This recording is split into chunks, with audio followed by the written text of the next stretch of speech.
So bear with me, as a ginger and other gingers out there, I am really starting to struggle with this heat.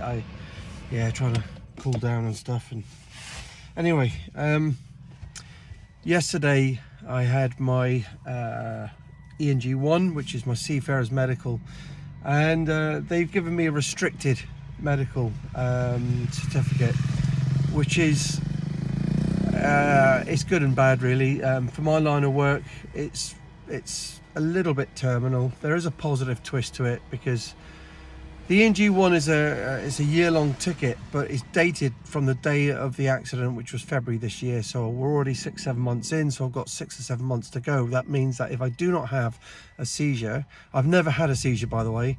If I do not have a seizure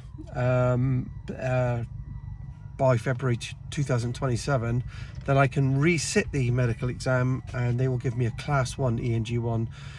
The restrictions do not allow me to act as a solo watchkeeper, to engage in safety critical work and operate more than 150 miles from the sea, which is all the things that I do. The solo watchkeeping, I don't do solo in the RFA. Although I am part of the bridge watch team, I do not do it in a solo capacity. But as a master of my own master's tickets, I do operate as a solo watchkeeper, so that doesn't allow me to engage in my specific work: pilot boats, lifeboats, tugboats, wind farm vessels. I can't do it as a master. I can only do it as a second mate, but even a second mate I can't do it because it means they'll point that's just solo. So it's deck work again. So for 6 months I'm gonna have to work on deck, and then I can't be responsible for safety critical work. It's all very challenging. I've got we're coming up to August, so I've emailed my employer. They've got copies of my ticket. I may or may not get the boot, it's up to them. They might find another place for me. I'm a bit pissed off with all of it because none of this was my fault. I was run over by a lorry. The lorry driver, or the insurance company that the police have been dealing with and my solicitors, said that they do not have that vehicle on their books, which means he wasn't insured. So I've had a life-changing injuries to my head, my neck, my hips. My life's down a weird avenue at the moment, and no one's culpable for it. No one's responsible for it, and no one wants me to fucking work. There are other twists to this that I'll probably talk about later, but I'm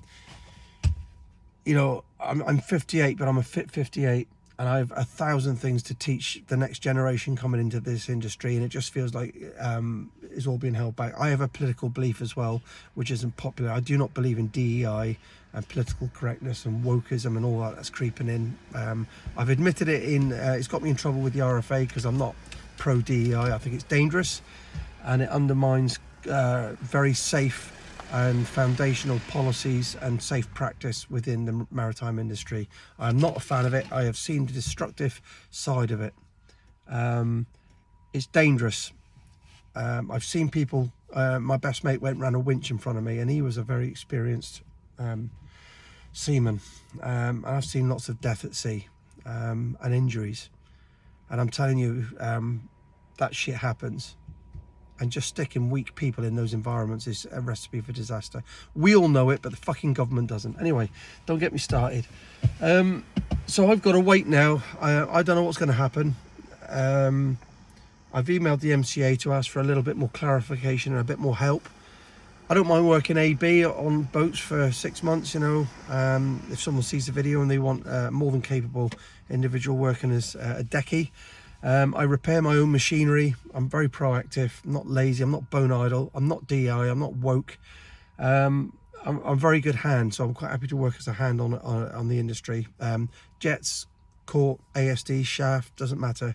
I've got crane operators, forklifts tickets, banksmen, slingers, got me AB's tickets, STCWs, all that, and I've got my restricted ENG1. So in this very fucked up world where I want to work, here I am. God bless all of you. Thank you.